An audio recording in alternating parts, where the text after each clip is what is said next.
disapprove of all of this, and then the Russian man goes missing, and it's like they have to find him.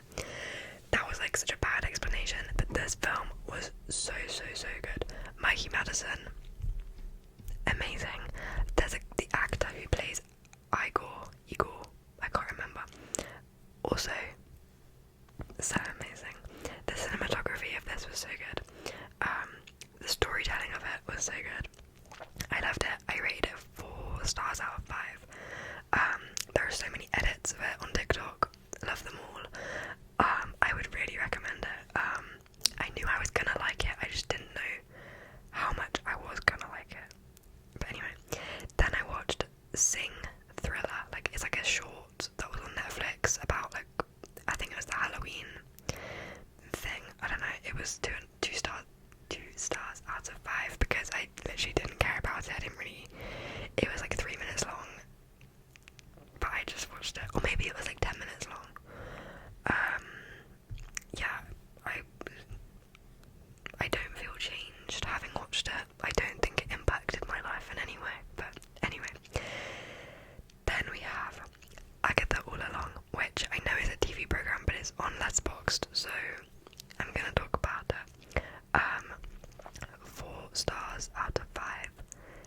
I loved this Marvel series. I haven't seen all of the Marvel series that have come out, but I have seen WandaVision. But I loved Agatha All Along. It's my favourite Marvel series so far, by far. And I hope they make a season 2. My TikTok is full of edits of Agatha All Along,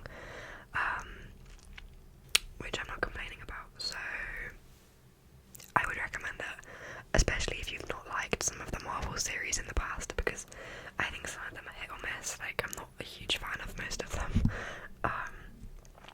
but Agatha All Along, I would highly recommend. And the song is in my brain all the time. It's on my playlist. It's brilliant. It's great. I love it.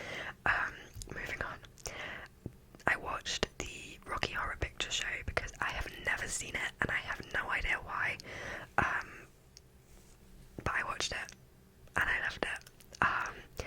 If you have not seen the Rocky Horror Picture Show, it's about this couple who their car gets a flat tire or something, it breaks down, and they go looking for someone who can has a phone, so they can call someone to come and get them, and they end up going to this mansion of this scientist called Dr. Frankenfurter, and just strange things happen, really. It's very iconic, it's very camp, it's very, I don't know, but it's great. I love it. It was so good. I rated it 4 stars out of 5. Yeah, I think it was on, it might have been on Disney, or maybe that's Netflix, but I'm thinking Disney. Yeah, maybe Disney. Moving on. I watched Paddington in Peru in the cinema. The cinema that I go to doesn't have that many films. When I went to watch Paddington, I think that there was only 4 films playing throughout the day. And I think one of them was a film I'd already seen. One of them was a film I would never be interested in. I think it was something I just wasn't interested in. And then there was Paddington, and there was Wicked. So I chose Paddington because, spoiler alert, I saw Wicked last month anyway. Anyway, Paddington in Peru. I rated it 4 stars out of 5 because it made me realise how much I love Paddington. And I really enjoyed the storyline. I think people I've spoken to said it was good, but not as good as the other ones. I think it's on the same level. I really enjoyed the storyline. Maybe it isn't a 4 star out of 5 film in comparison to the Rocky Horror Picture Show or Anora, but whilst I was watching it, I really enjoyed it. And this one has Olivia Colman in it, and it's where the family go to Peru to find Paddington's Aunt Lucy. I just thought it was really entertaining and cute.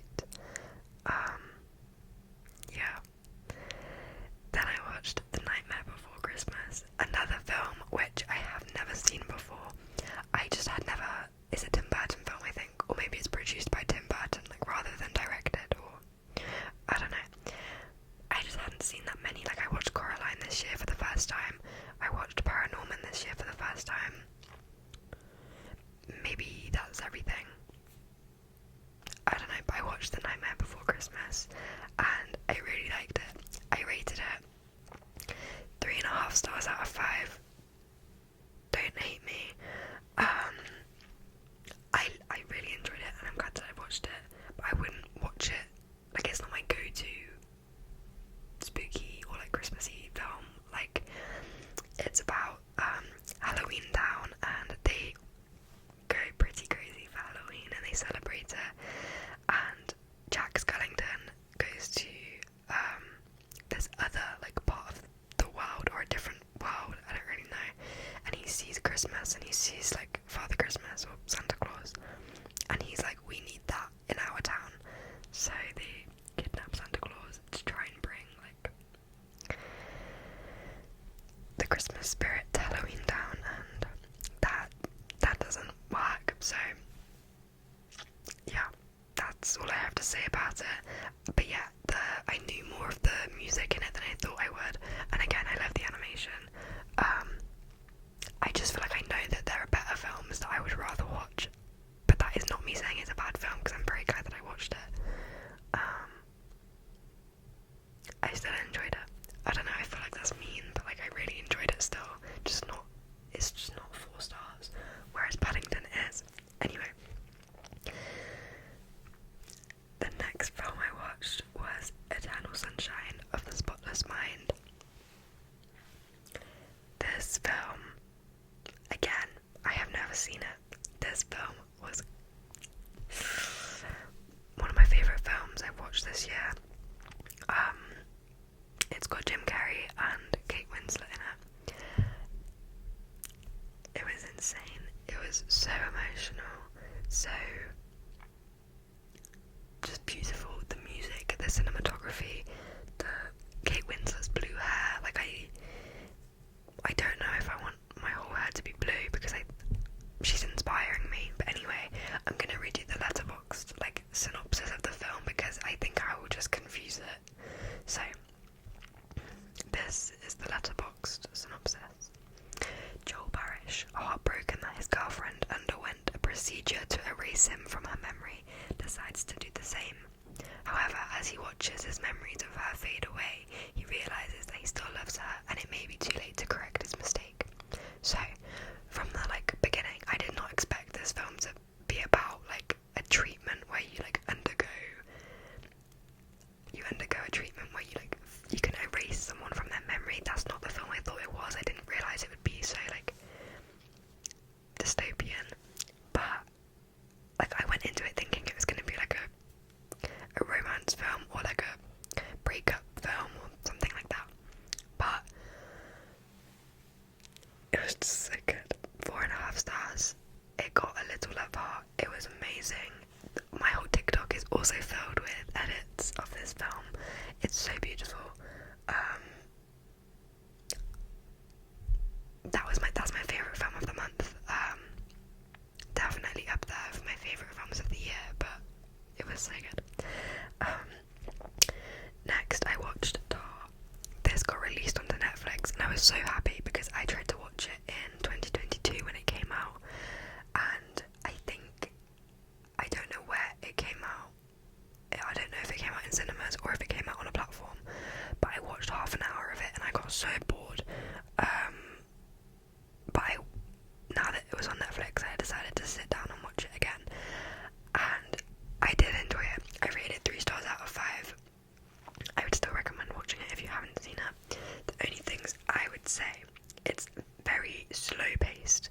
It's 2 hours and 40 minutes long or something crazy, and normally most of the time I'm okay with slow or long films, but this one did feel like there were a couple of scenes, maybe 3, where it's 10 minutes long of just back and forth, a conversation in a restaurant or something, and it does feel long.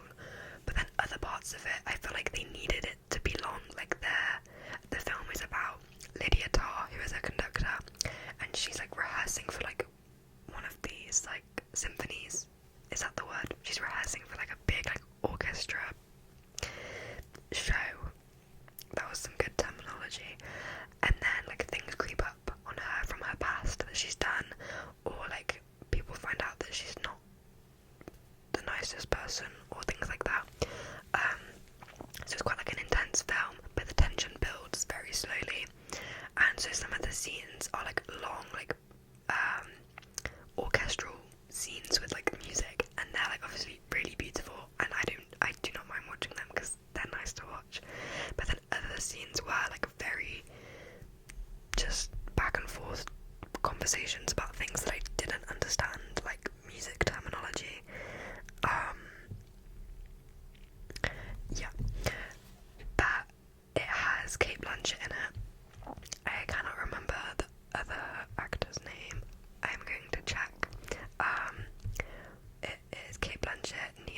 was Naomi Merlin.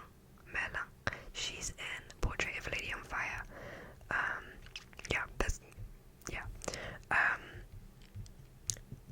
I'm glad I watched it. It's a Todd Field film.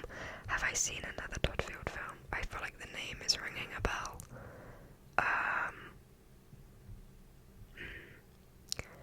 I feel like I have, but maybe I haven't. Interesting. Oh, am I thinking of Todd Haynes? Is Todd Haynes a director? Let me do a little search. Okay, sorry, this is just a little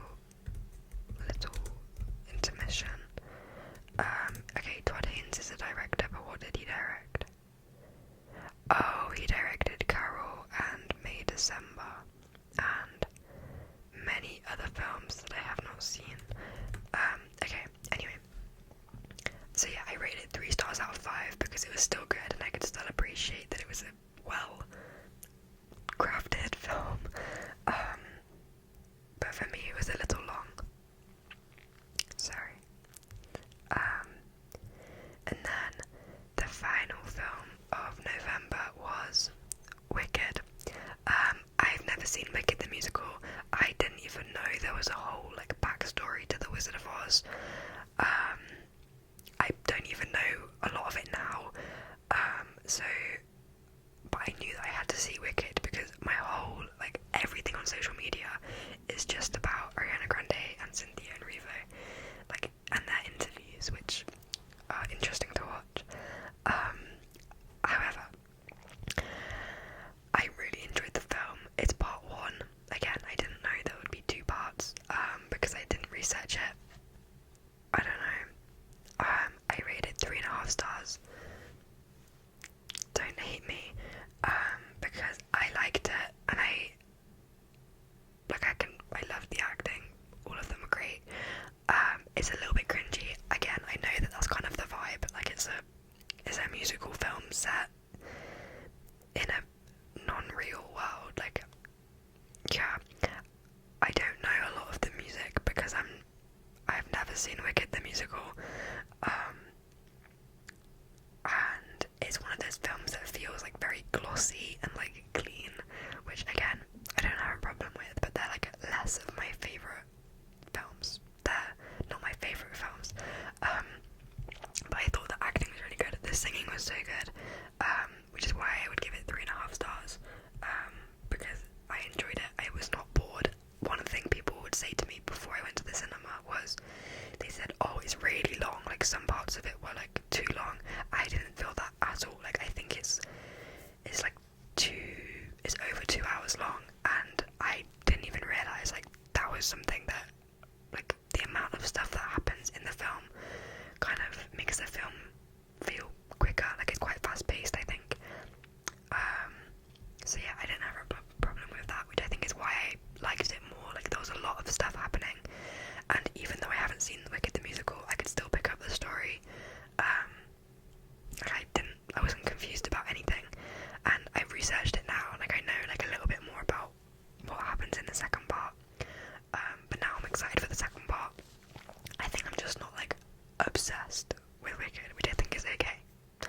I will leave that for someone else. I will hold space. I will be holding space for someone else to be obsessed with Wicked.